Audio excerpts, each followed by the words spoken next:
I'm getting bossy. Yeah, he's getting bossy already. That's why his last name is Bossy. I know. Can you believe that? We're excited to have you on our podcast, Brother Huxford. Let's see here. I'm going to pull up those For our real quick. this episode of Faith Odyssey, Funeral Potatoes. Oh, you just blanked out. Hold on. We're talking with Brother Gary Huxford.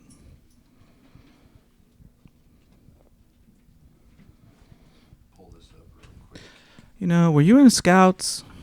Because, just trying. I always be, what was it? I can't remember what it was. I always had the email up. Oh, be prepared. Oh, that's what it Is was. that what you're Yeah. I knew it was something. trying to get us? Got a real smart mouth today. I am today. On it. I've had It's some like, sunshine. I'm gonna get some words I in know. this Smart podcast. mouth today. It was a lot of sunshine. I had a lot of vitamin D, so. Loyal, helpful, friendly, courteous, kind, obedient, such a brave, clean, and reverent. That's the only thing I remember. Scotty. Is that going, Haven? Mm-hmm. All right. All right, here we go. All righty. We're glad to be here. Yeah, we're glad to have you with us. I'm think- honored to have you here. David mentioned Gary Huxford. 94 years young? 94, yes. All right. What year were you born then? I can't count. 1931. 1931. Right during the War of 1912, right? No, but it was the depth of the Depression. There were not many of us in the 1931 group of birth. Yeah. It's the third year of the Depression. And then just a few years before the old Second World War, huh? That's right. And I remember that very, very vividly. How old were you when the old First World War kicked off? Or Second World War kicked off? 10. 10, yeah. Oh, yeah. 41. Wow. And there's a story there if you want to hear it. Absolutely. Oh, wait, that's why we're here to Yeah, hear please.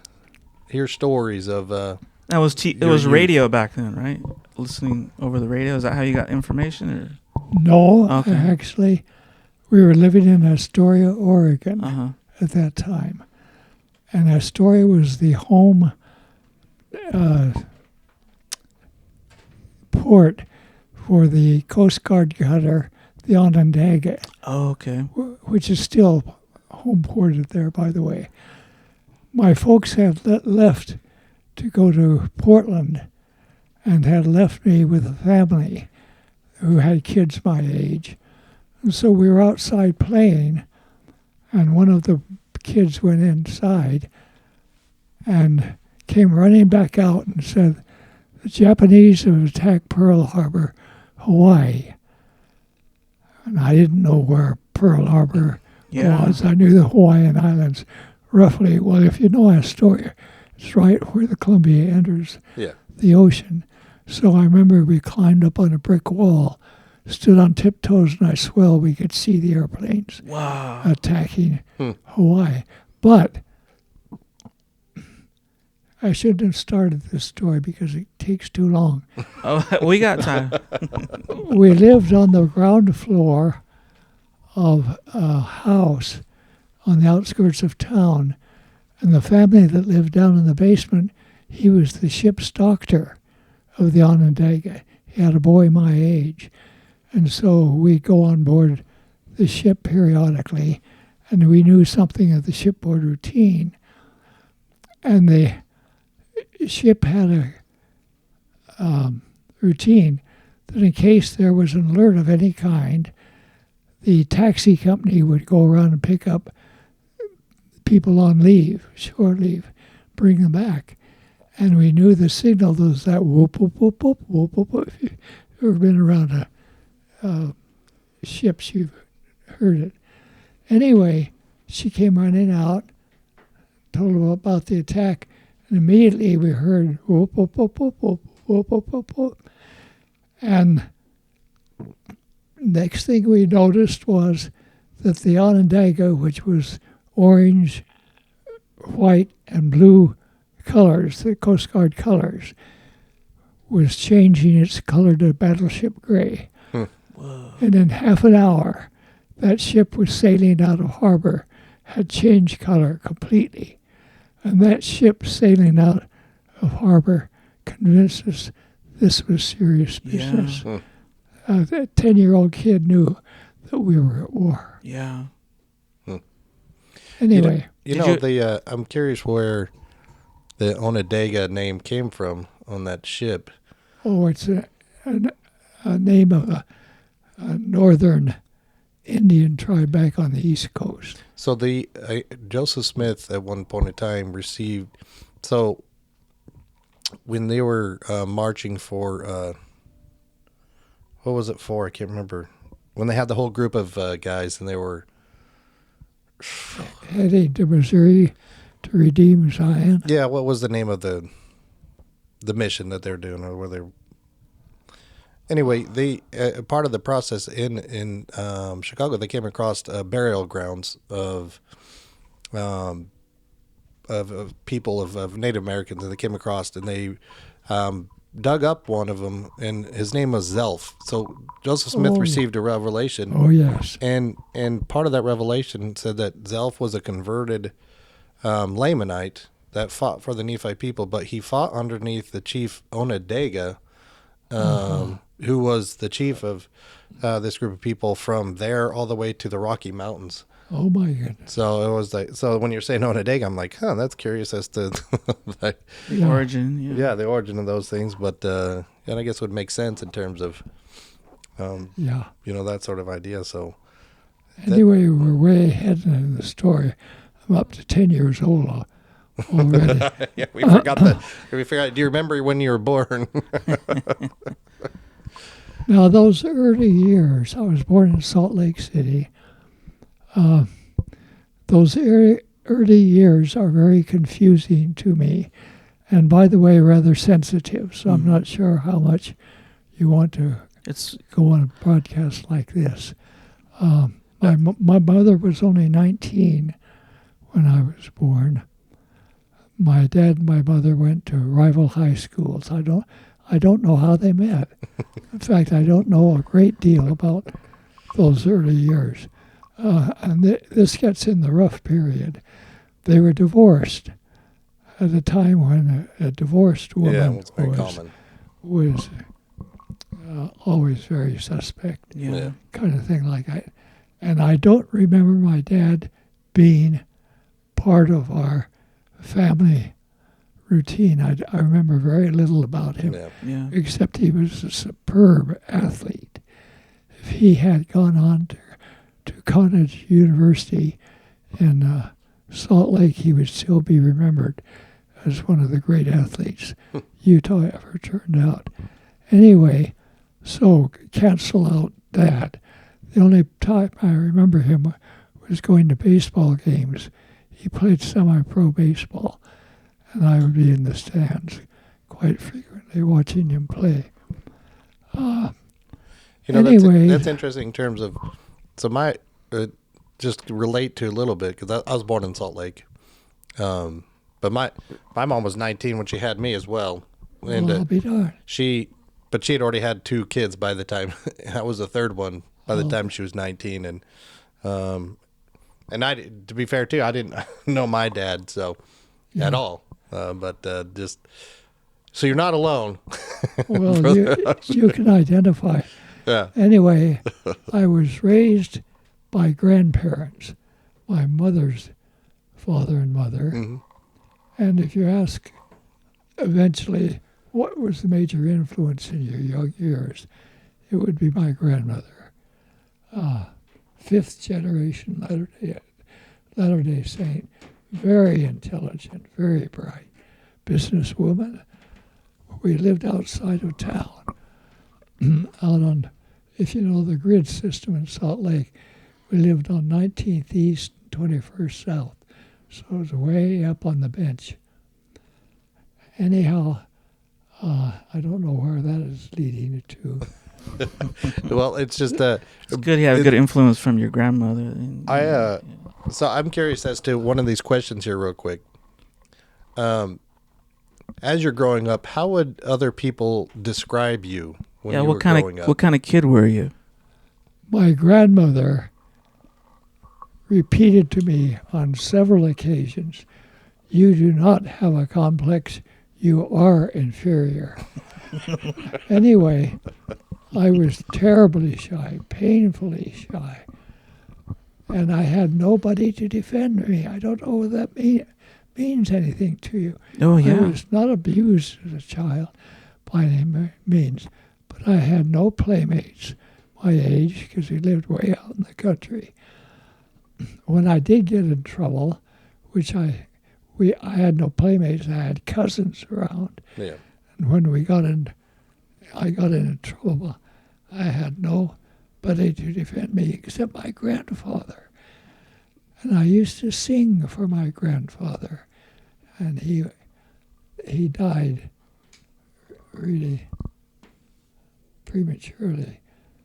But he would call me in to sing to me. I remember those events, to him rather. Anyway, somehow or other, my dad and my mother got back together again, and I assume they were remarried.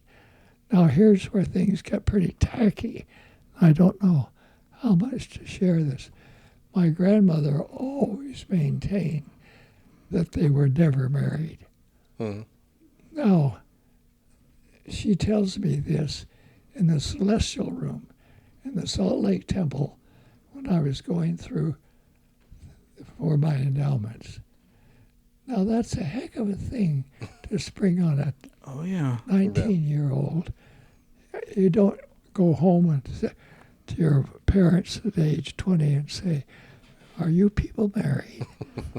But that's what it boils down to. Sure. Anyway, they got back together again, and we moved from Salt Lake to Chico, California. Now, remember again, this was the Depression. Yeah. We lived there for less than a year. The only thing I can remember about Chico is I learned to play soccer there, and oranges growing, fault dropping on the streets. Mm-hmm. And to me, at Christmas time, I get an orange in the bottom of my stocking, because getting fruit in the middle of winter was something here in Astoria. It fell off the trees. Yeah. Right. I'd come home from school with my pockets filled with oranges. Anyway, it was there only a brief time. Then my dad took a job in Astoria. We moved from there, Chico to Astoria. That's where we were until the war came. And my dad took a job in the shipyards in Portland. And we moved there in early 1942.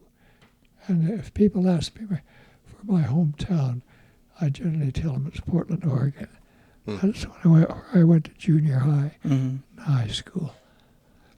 And have lived in the Northwest more or less ever since then. That pretty well covers my early years. So who was your first girlfriend? I did not have girlfriends. I was so painfully shy. Did you immerse yourself in the gospel or anything because you were shy, or No. in any type of Sports? interest or anything? Reading, singing, obviously soccer. Well, oh no, I was never a soccer player. I remember during many of those years, there was not an organized branch where we lived in Chico or in Astoria. So I really didn't attend church. I didn't become active in the church till, oddly enough, my mid-teens. In other words, the time when most kids drop out of activity, I came into activity. I remember coming home with my mother. There was a man standing on our porch. This was in Portland. And he introduced himself as Brother Smith. in the bishopric of the Irvington Ward. He said, by the way, you have a young boy here. Is he interested in baseball? Well, I lived, ate, drank, and slept baseball. Yeah. And so she said, yes. He said, well, we have a baseball team. Have your boy down on X corner, 10 o'clock Saturday morning, and I'll pick him up and take him to practice. And I don't think I have missed over 5 Sunday meetings since then, until fairly recently. That was the beginning of my activity in the church, to play in church sports. Anyway, baseball was my sport. I didn't even touch a basketball until I got to junior high school. So, about the time when other kids begin to question whether they are in the church or not, I was becoming full-blown Latter-day Saint. Although I must confess, frequently my folks would give me money for bus fare and send me to catch a bus to go to our church building. And I'd hop on the bus, go over to Font Street Ballpark, and watch the Portland Beavers play baseball. Well, that's like church unto itself. Huh? Yeah. There you go. There you go. Back in the day when baseball was pure and fantastic. So. Oh, that was my religion. I'm talking about entertainment, which we're not talking about now. But there was a question there about movies and things like that. Radio was my entertainment. Sure. The Lone Ranger. Oh, wow. Do you realize the Lone Ranger was on radio 7:30 at night, 3 nights a week? The Lone Ranger. Dun, dun, dun, dun, dun, dun, dun, dun, dun, dun. Were you part of that back in the day on that radio show when they'd put out like that aliens were coming or anything like that, and everybody got spooked because they thought that was really happening? I did not hear that broadcast, but yes, I was listening to radio at that time, and there was a lot of repercussions from that, yeah. But the Lone Ranger, the one thing I gained from that, I could fill this whole dialogue with stories about the Lone Ranger. We didn't start the Lone Ranger podcast. That's next. We will. That's next. But they played a lot of excerpts of classical music, and not just the William Tell Overture, but many different classical musics. And I got my taste for classical music by trying to collect all the music they played on the Lone Ranger broadcast. And by the way, the Lone Ranger was not the one that's the film Lone Ranger now. Yeah. It was Brace Beamer, and he had a voice that just sounded like the crack of doom coming out of a barrel. Oh, magnificent. Sounds like me. Yes. Well, the cool thing. Actually, I knew it. Actually, in many ways, sounded like you. The good thing about radio, it gives your imagination. You have to think about what's going on. So, Did you listen to a lot of baseball games on the radio? Oh, all the time. Man. All the time. And the Portland Beavers were AAA. That's when the Pacific Coast League had great players, either just finishing their career or else just starting their career. Anyway, enough of that. The Lone Ranger, Brace Beamer, was the Grand Marshal of the Rose Festival Parade one year. So you can guess who was down there sitting on the curb 3 hours before the parade started. And here came Color Guard, and then here came Brace Beamer, the Lone Ranger, riding in a convertible. Oh, what? Oh, Wah, that broke wah. my heart. I bet. Not the fiery horse with the speed of blood, cloud of dust, and a hardy high-o silver, but in a convertible. Oh, gee. Well, I had horsepower. Oh, gee. Yeah. Anyway, I mean, depending on what kind of convertible it was, though. Yeah. it was a big one. It was a Buick, probably. Yeah. Oh, there. So when did you move from down to Monmouth then? Well, there's a lot of dust, a lot of things to cover between there and Monmouth. Or where did you go to school? Actually, where did you go to college? BYU. I did not intend to go to BYU. In fact, I went down to the University of Oregon as a pledge to a fraternity down there, but didn't care for that. So the last minute decision was BYU. I was there when I was called on a mission. And there's a story there, by the way.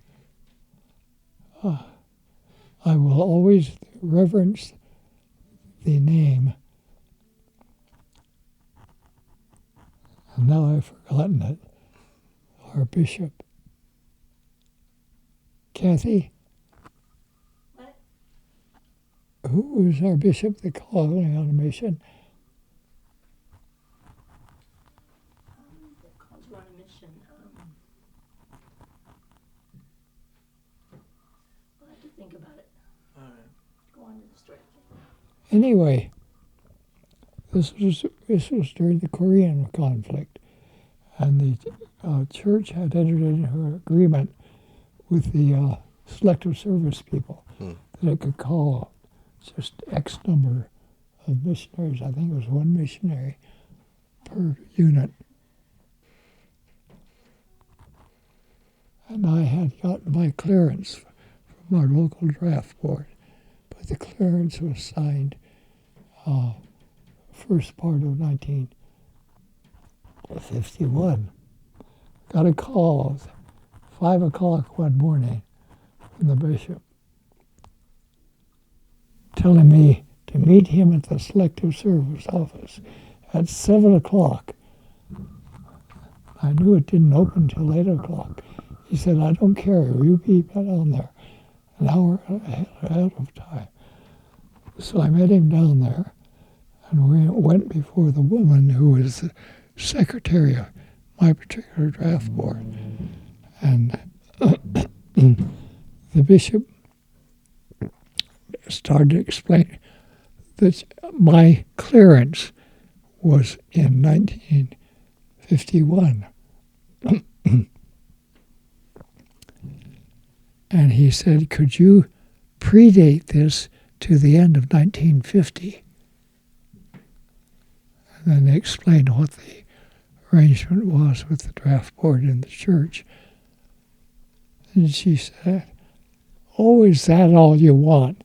Took a pen, pencil, erased the date, and put a new date in there. Yeah. Handed it to me and said, say a prayer for me, kid. Wow. If it hadn't been for that bishop going to bat for me, Yeah. I never would have been on a mission. Anyway, so I went on a mission in 1951, British Isles, and all of Britain, which was on mission at that time. Got home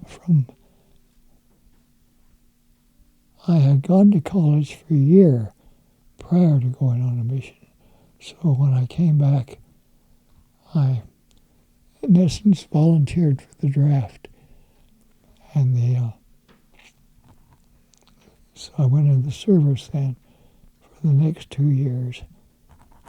So actually there was about 5 years between my freshman and sophomore year in college. And it was at that time that I met Catherine. Oh, there's a story there. Well, you're 94. There's lots of lots of good stories.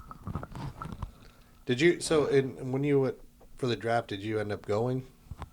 to get it deployed? No, I did not go overseas. The truce had begun by then, so they were not sending any more overseas. I spent 2 years in Detroit, Michigan, in communications. I was a pole climber, telephone lineman. Anyway, back to BYU. As I mentioned, I did not date. I was deathly afraid of females. Aren't we all? Yeah. I won't even go to a sock hop.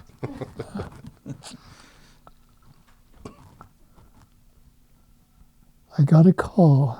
I lived in a mortuary, by the way. Oh, Comfy. of course. Why Comfy. wouldn't? Yeah, cozy. Why wouldn't you? And I got a call one night from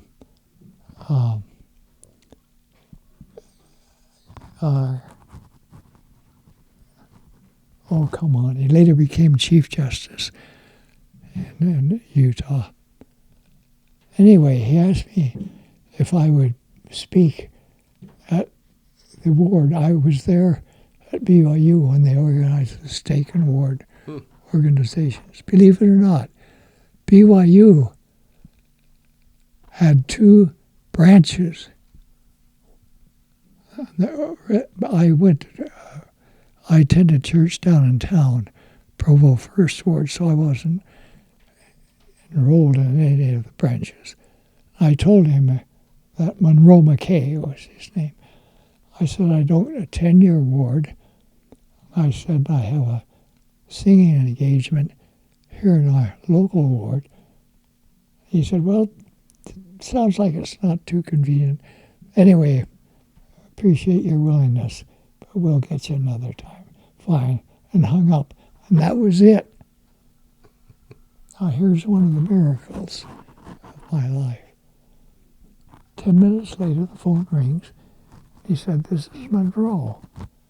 I've been thinking it over, and I still want you to come and speak at our ward. Fine, I'll be there. Met in the Joseph Smith building on campus. I got there, and that's where those days you used to have prayer meeting before a sacrament meeting. Found the place where they were having a prayer meeting, and they were just finishing. Everybody was kneeling down. Somebody was saying a prayer. I slipped in, got down on my knees, amen. Looked up, and the first face I saw was Catherine. Wow. Oh yeah, that young beauty right there. We were sharing a chair to kneel. She was the ward organist, pianist, and she, bless her heart, talked to me as we were walking down to the chapel. I gave my talk, left early, which I had to do, got home, talked to my roommates, and I said, who's the girl that plays the piano? They didn't even know there was a pianist. They had no idea who. You had roommates, or was it the mortuary? Were you talking to There were live people, or? There were six of us. Oh my. Oh God. There's a story there, but I won't go, Okay. Yeah. I Well, won't go we'll into get you on the second round. detail on that. Anyway, her name was Catherine Davis. Problem was there were two Catherine Davises at BYU at that time. But I went through the yearbook, found her name. She worked in the library. They call it University Library. So worked up nerve enough to ask her out on a date with 2 of my roommates and their dates. 6 of us all together. And this is interesting. We picked up our dates in a hearse. 1948 Class. Buick Roadmaster Oh hearse. man. Now this was shortly after World War II, And new cars were still a rarity. Yeah. We had the biggest, blackest, Oh, nicest yeah. looking Shiny. automobile Oh, yeah. in Provo. Anyway, found out, interesting enough, that she was related to the people who owned the mortuary. Anyway, I was smitten. I must confess, this was in spring quarter. So we finished off that quarter, did a bit of dating, not too much. She went home to San Jose, California. I went home to Portland, Oregon. We communicated over the summer. She came up to Portland that fall, and I drove her back to Provo in my 51 Mercury. Oh, man. Oh, beautiful car. What color? Maroon. Oh, Maroon, man. but it had weathered to a point where it was a maroonish bronze. Sure. Patina. Till the day I got rid of that car. If I'd pull into a service station, the attendant would say, "Hey, nice looking car you got here." Oh, yeah. My favorite car. Oh, I bet. All time. Anyway, we got back together again that fall. I proposed to her, and we agreed to get married during the December Christmas break. So I'd actually known her, been in close proximity to her, 2 months maybe. But here's the thing. Whenever I'm asked to speak to young people, I usually recommend I don't believe in long engagements. Yeah. There's too much that can go wrong. Yeah. Sure. Yeah. Arif and I, my wife and I, we met in October and were married in March. Yeah, that's about it. 22 years ago. That's about it. We met. Yeah. We met, and But we've only been married for 22 years because I make all the, I make all the exceptions, and there you go. I put up with her, so that's good. Oh, come on. Of course. Come on. Anyway, married in December 1956. So compute the number of years there. Sure. 660 someone. I never thought I would be married to an 89-year-old woman. I'm sure She she doesn't never. look a day over. Better watch it, 29. watch it. Anyway, I can't think of much else on the list there. Well, I was just curious. So you went to college, BYU, and what was what did you want to go to college for? What was your major? Initially, it was chemistry, but I found out very quickly I didn't have a math background or the competency in chemistry. And I became very fascinated with history and political science, so I majored in those two. Graduated from BYU, went to graduate school at the University of Washington. I got my master's degree and PhD at the University of Washington, and applied several places when I had my degree, and they accepted me at the little college here in Monmouth, which was then Oregon College of Education, now Western Oregon University. And we've been here off and on ever since. When we moved here, I had no idea we'd spend the majority of my career and life here. This was simply to be a stopping off point for a little while. We've left on several occasions, but we keep coming back. We have served 3 full-time missions for the church. I've served 3, used to call them ward missions. So that's about So you taught history in college then? yes. Hey, so on that, Do you think that America knew about Pearl Harbor's attack? I thought that was like How do you mean knew about it? Well, knew that it was going to happen and could Oh, have no. prevented it, or just Oh, heavens, no. Heavens, no. When you think of it as what can I say, a logistical challenge, think of it. This battle fleet had to leave Japan, cross the Pacific Ocean, and strike without being discovered. It was an amazing feat, and tremendously successful. Yeah. I'm sorry. Don't get me going on this. I was going to ask a bunch That's the of fun questions. stuff I find interesting. Yeah, me too. I was going to ask a bunch of questions. People don't believe me, but the United States entered World War II, the underdog. Yeah. We stood a very good chance of losing that war. Sure. Very good chance of it. I mean, think of it. Germany and the Soviet Union were allied Yeah. then, and Japan. Now you project that on a map. Oh, yeah, it's huge. Yeah, those are the three most powerful military concentrations in the world. Not only that, but they are three countries who had missed much of what Western civilization developed from the Enlightenment on.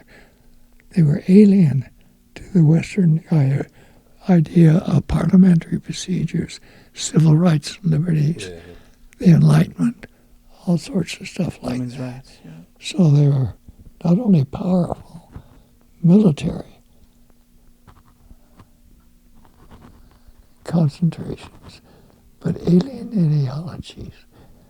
And they, for 2 years, 1941, 1942, they just mopped the floor with us. Yeah. Did you have any friends that had to be in the internment or relocation that were Japanese descent, or No. anybody in the war or anything like Oh, that? no.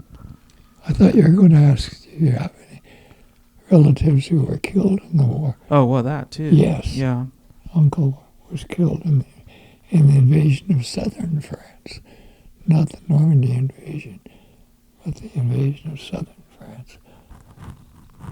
Wasn't it true that the only place that the main body of America, right, that was hit with anything was Oregon, right? Wasn't it like a balloon or something like that? I remember that very vividly. I was in junior high school. We had a special assembly called. The principal introduced full bird colonel, got out there and addressed the entire student body and mentioned that bit about balloons and things. So he was there to tell us that if we're in the woods and run across an object like this, leave it alone but report it. Oh, we thought we were being let in on military secret. Yeah. The war hung in the balance. Espionage. We had the power within our You've been hand deputized. to change it. Yeah. Yeah, I just remember that, like, that being the only mainland of America. It was in Oregon from a balloon, like a couple of balloons. But Well, there was a submarine that surfaced and lobbed a few shells along the beach. But I remember I was in Astoria during the opening months, a couple of years of the war, and Oregon coast, all the coast, went in complete blackout from December 7th on. The beaches were shut down. You had a home militia drilling, so you had all the Swedes and Finns, Norwegians and Astoria out on the main streets with their shotguns. Up, two, three, four. Up, two, three, four. If a sampan had come up the Columbia River, they would have blasted the Oh, entry. Of course, we felt very protected by sure. having this home guard. That's right. That's like fascinating stuff. But it was fascinating to be a kid, 10, 11, 12 years old, Sure. on a waterfront, which Astoria is, Yeah. Yeah. during wartime. Fascinating I bet. time. Oh, gosh. It's exciting. Well, and then later on, that's where the Goonies were filmed, so that's cool too. Well, I've never seen the What? movie, so I Never can't. seen the movie Goonies? Never. But you can. I'll let you borrow it if you want to, brother. No, thanks. Why not? No, thanks. The old house, little Goonies house, so you How can did- see if you recognize. Did your testimony change at all about war, or about just family members lost, or just friends, or just watching the whole thing unfold for so many years? And Well, when I was a kid, I was excited about it, of course, and it wasn't until time passed I began to realize how terribly deadly it was. yeah, Terribly deadly. Well, I mean, because you lived through No, some good ones. let me add a qualification. sure, If you were working class American with nobody in the service in harm's way, the war years were the good years. My dad was a baker. He never earned more than $35 a week, all during the 1930s. yeah, You got to remember the Depression lasted until we started gearing up for war. The first check he received as a welder in the shipyards tripled his salary. wow, And that's Yeah. what brought the Huxford family out of lower middle class into the middle class. sure, They bought their first car, bought their first home in I can't remember those, but it was years. It was the war yeah, that brought us into middle class. yeah, It's fascinating. yeah. Just how it changes, from And I think if you to talk to anybody as old as I am, they'll tell you the same thing. yeah. Well, I'm curious then, so you heard a little bit about the Korean War, and what about the Vietnam War that during your lifetime? And Was that the next one after Korea? I thought there Yeah. was some skirmish. I mean, there's some skirmishes, right? Yeah. But I mean, the Vietnam was really the A major next one. major Yeah, American. Oh, film. Korea was. Yeah, after After because you mentioned Korea a little bit early in the pitch, but then Vi- I'm just curious, Vietnam, what? Vietnam, Korea, we learned what stalemate was. yeah, Vietnam, we learned what unpopular. Never take a nation into war unless you have the full support of the civilian population. And Vietnam didn't have it. That was a bad, bad deal. And also, our foreign friends, enemies, learn that if you keep at it long enough, America will tire. yeah. Yeah. What was life like back here for you during the Vietnam War? Well, that's interesting. I was here. And it's history in the College. making, basically. Our president of the college was Leonard Rice. Wonderful man. Wonderful man. I remember coming out of my office one evening about 6 o'clock, and he was pedaling his bicycle, head hanging down. If you can imagine the college president pedaling a bicycle. Anyway, he saw me and he stopped to talk to me. I said, "You look like you're tired. You need a rest." He said, "No, I need peace." He had spent that week going from group to group to group to group, diffusing the situation on campus. Yeah, people were probably getting way upset for debates and all that. Yeah. And little old Oregon College of Education was a non-entity. Some of the big universities just basically shut down. Shut down.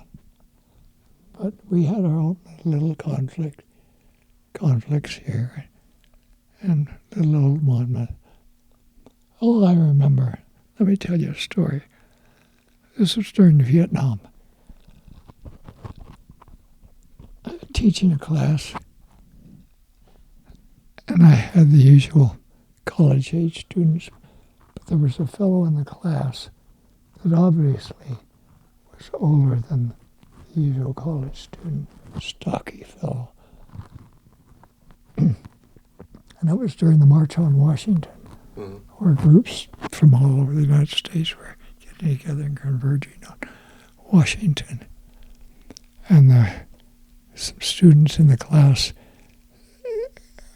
started talking up, want everybody out in the streets, joining the march and so forth, and so on. And this guy, this overage student, said, "Don't go through Toledo." I said, "Well, would you care to amplify on that?" And he said, "They will beat you up." Wow. Yeah. And all of that started off. If the students, "What do you mean the police will defend you?" "No, the police will be leading a group beating you up." He said, "They hate you. They will beat you up." Anyway, that's the mood you had Yeah. at that time. Yeah, it was a real just dichotomy of people in terms of people supporting the war and people against the war that I guess that would turn people against each other, unfortunately. Yes, it did. Yes, it did. That's fascinating. I love hearing those stories.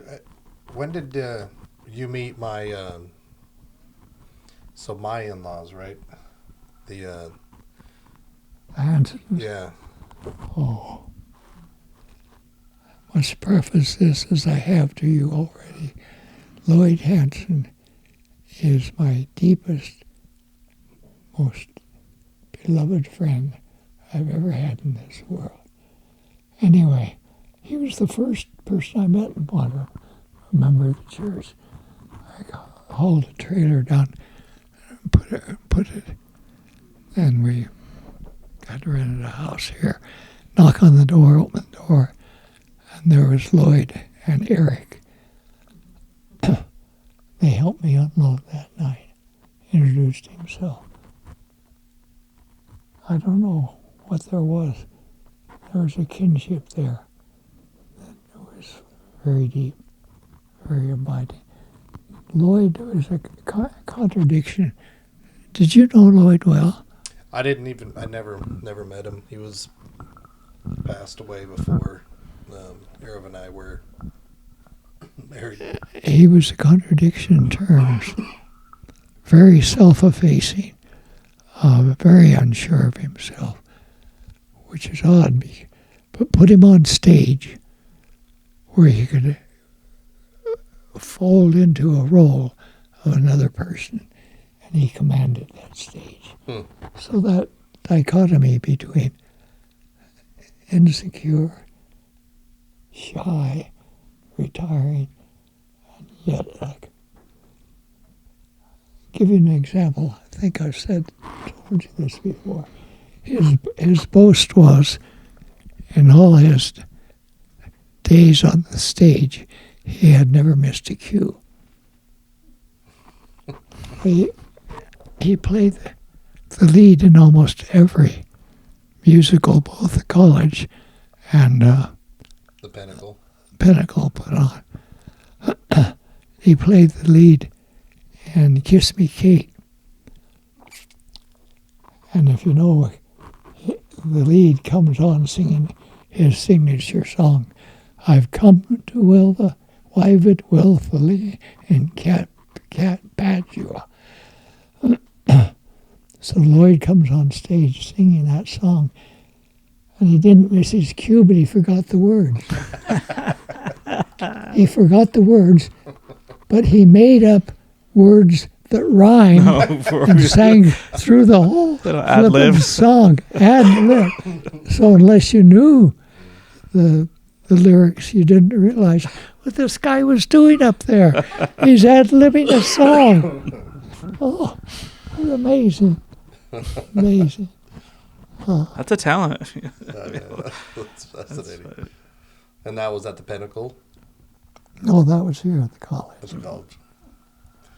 That's fantastic. I know that, I've heard some stories, a few of them here and there, but not much. So it's always interesting to hear them from other people. Well, I'm sorry you didn't know him. He was unique. Yeah. Yeah, they talk about, they all get a chance, and when they get around, they share stories. So. Oh, yeah, I can imagine. Yeah, so it's wonderful. And, a lot of them still live in the area, so and that's nice, too. And it was always interesting to go visit them. I remember them mostly at Helmich House. Yeah. And there would be Colleen out with a lawnmower, and usually a child, an infant, strapped to her back, doing the yard work. Lloyd being inside playing the piano. He had it figured out, huh? Get out there and mow that lawn.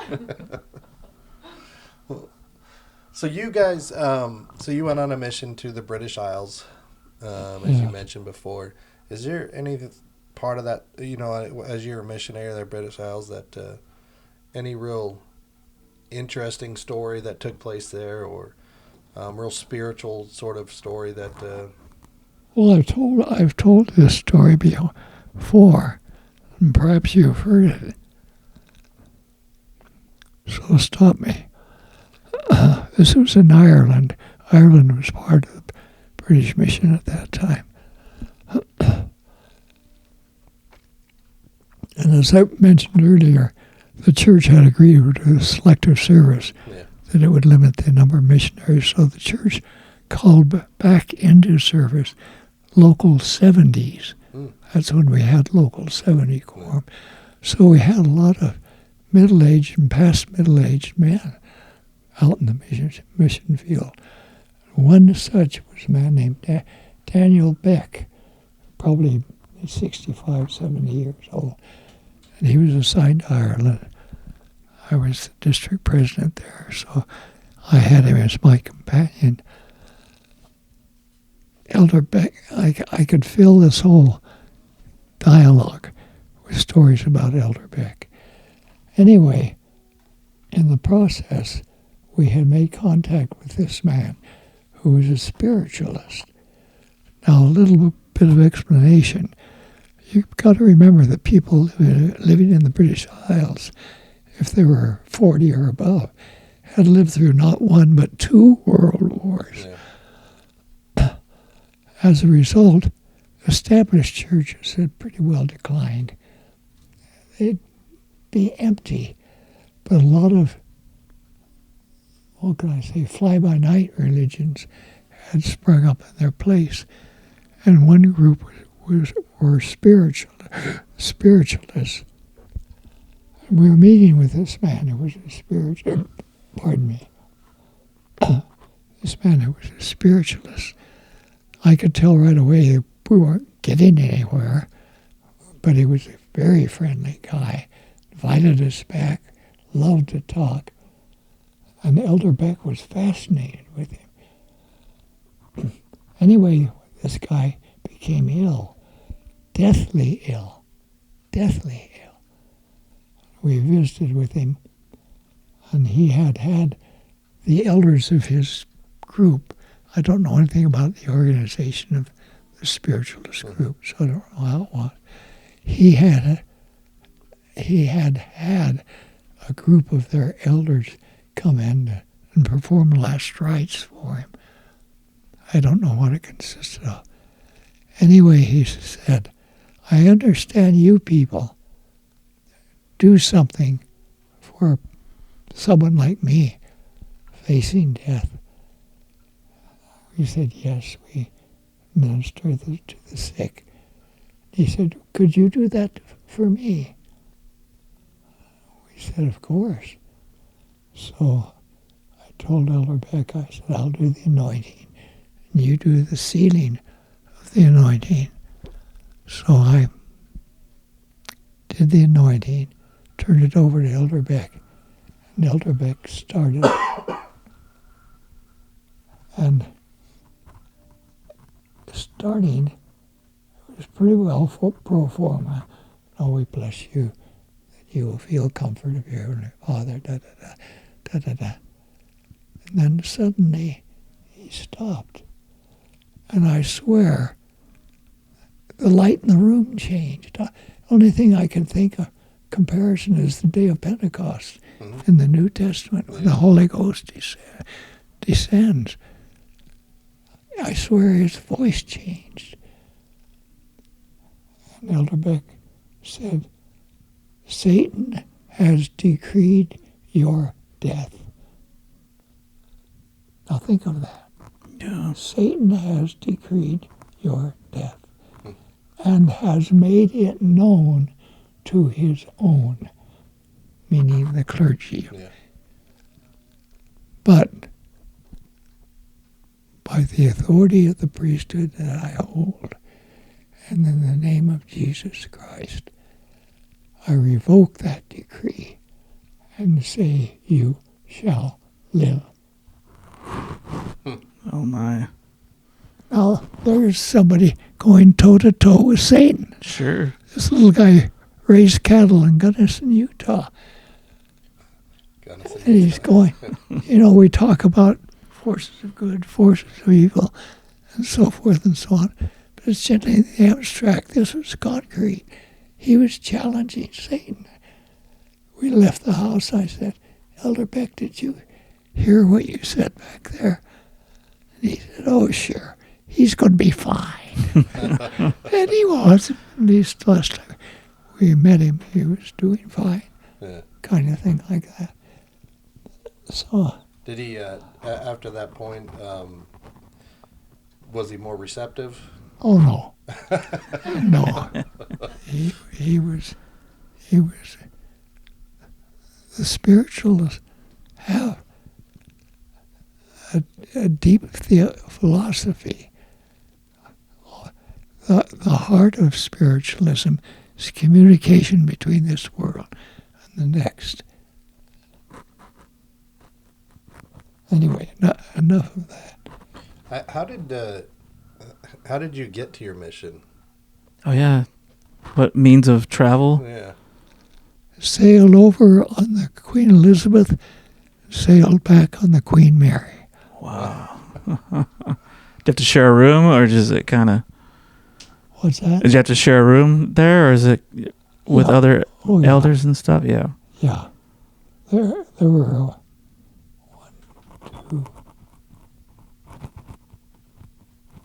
There were 4 of us coming back, including a sister missionary, of course, who had another.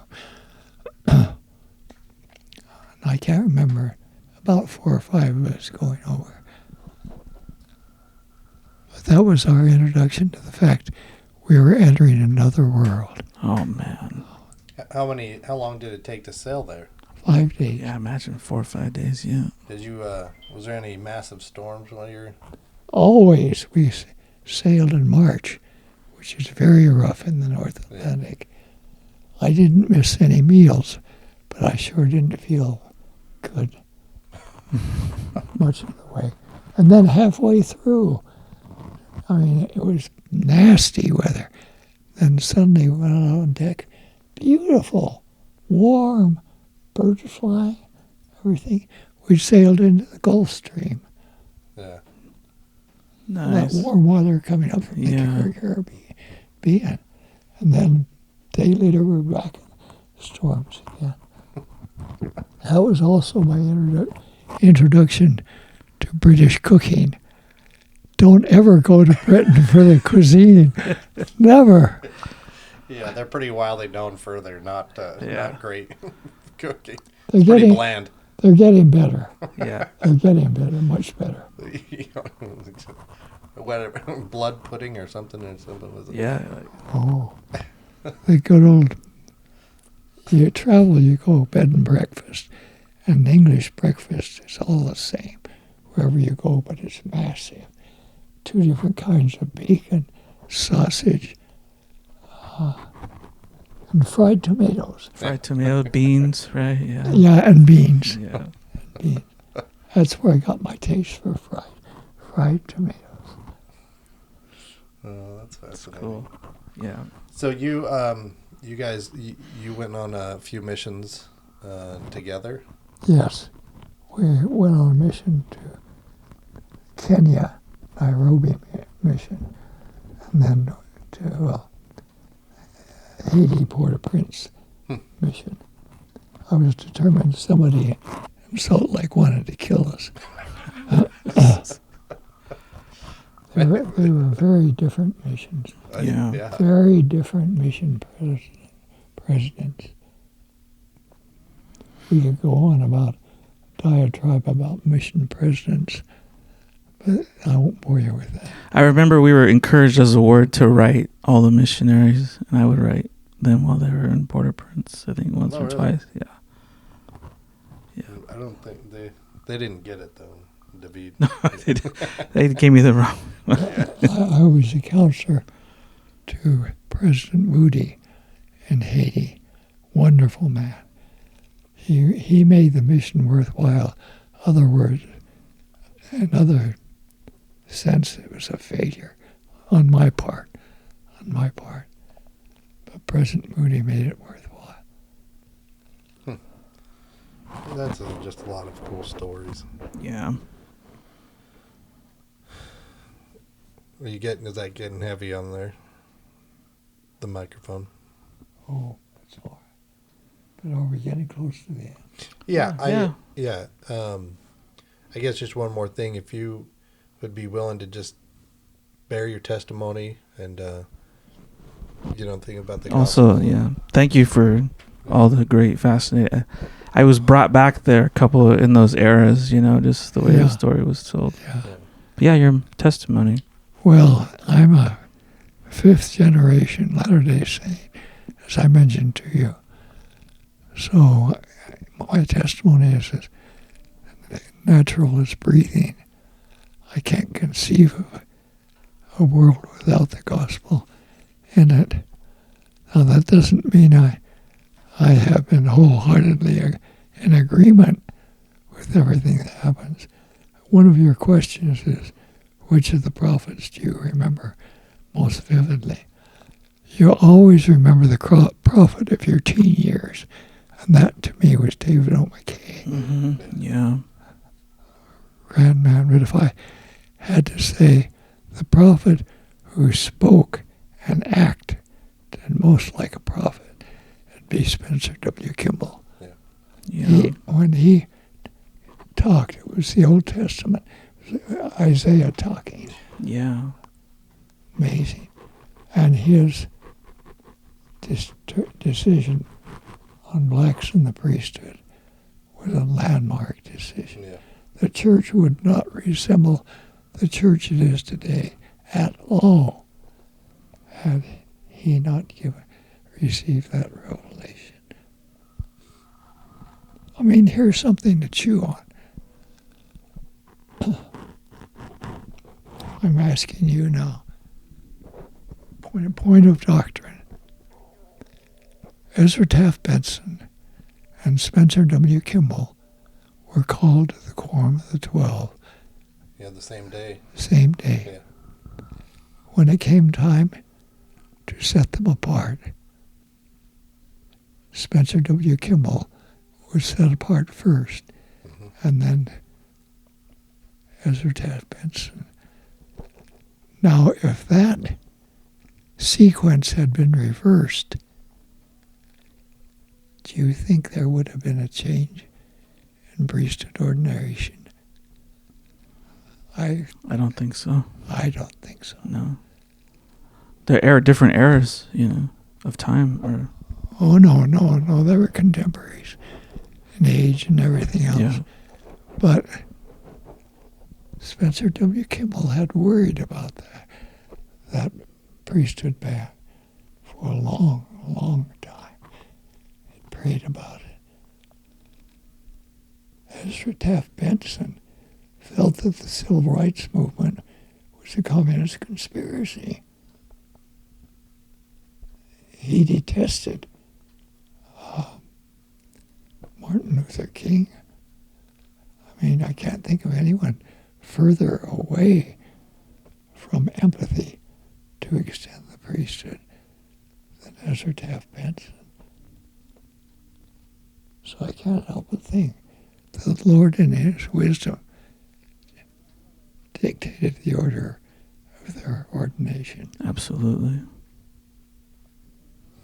You know, Yeah. it's difficult because I grew up with Ezra Taft. I love Ezra Taft Benson. But it is interesting the way that the Lord works in his ways. It's just like Dallin H. Oaks and the Prophet Now. They were both ordained in the same. They were both called at the same day as well, and so it's always interesting that Dallin H. Oaks could be the prophet right now, but there's a reason why prophet is who he is, and it's interesting what you're talking about. Why some are chosen specifically to be ordained just before the other one. It's interesting to speculate where the presidency of the church goes from here. Watching conference, watching them wheel these old men. Yeah. Well, because it's like if let's say in the next year or so, 2 years, that the prophet passed away in Dallin H. Oaks and Henry B. Eyring, but Holland would be before Henry B. Eyring, and but Holland's he's in a wheelchair as well, and if all four of those go soon, then it's Dieter F. Uchtdorf would be the prophet, which is super interesting too, because have a prophet that's not American or not British, not from England, would be the first time, and Canada too, I guess, but yeah, this would be Uchtdorf, and right after him is Bednar, which is interesting because he's fairly young. Yeah. Anyway, you'll live to see it. I won't. Maybe. I may not be long for it. No, I appreciate listening to your stories and about your life, and it's always super fascinating to me to experience that. Well, your sheet was very helpful. Very helpful. Well, good. I'm glad that that worked out, having those questions for you, and Right, and it helps members know that that's what we want to know about you. I think that's a really fascinating part, what other people would want to know about as well. I just hope, like, mostly what I and hopefully David want to get out of is just the gospel and the importance of the gospel in your life and people's testimony, because as we discuss it and as we listen to and talk about Christ, then like when I appreciate when you were talking about when you were on your mission and that story, because I felt the Spirit when you were talking about that, and felt the Spirit when you're talking about him giving that blessing, and those are those moments in time and you can feel the Spirit when you were talking about the how you came to the gospel and how that it's just a part of your life and who you are, and it's just those are the greatest moments that I love to hear about and strengthen my testimony of the gospel. Yes. Yeah, thank you. Yeah, I remember you gave a talk, and one of the main focuses on was intent. What is the intent of someone's heart? And that was probably 10 or 15 years ago, and I've stuck with me a lot since then. Goodness. Yeah. You have a good memory. Thank you. Well, thank you so very much. You're welcome. For this, Brother Huxford, and I want to pass it to. I know that when you say your stories, you're like, yeah, no one doesn't want to hear this, or like, maybe I've already said it before. I keep telling your story. People love hearing them, and I mean, we're young enough that it's so hard that there's the past stories of time before us that are so fascinating, that you just we don't really get a glimpse of it until we have conversations with people that have been there, and each have their own fascinating stories. So I'm grateful for that and for you doing that. Well, you honor me by taking me seriously. I appreciate that. Yeah, no, we do. Well, cool. All right, we'll end it then.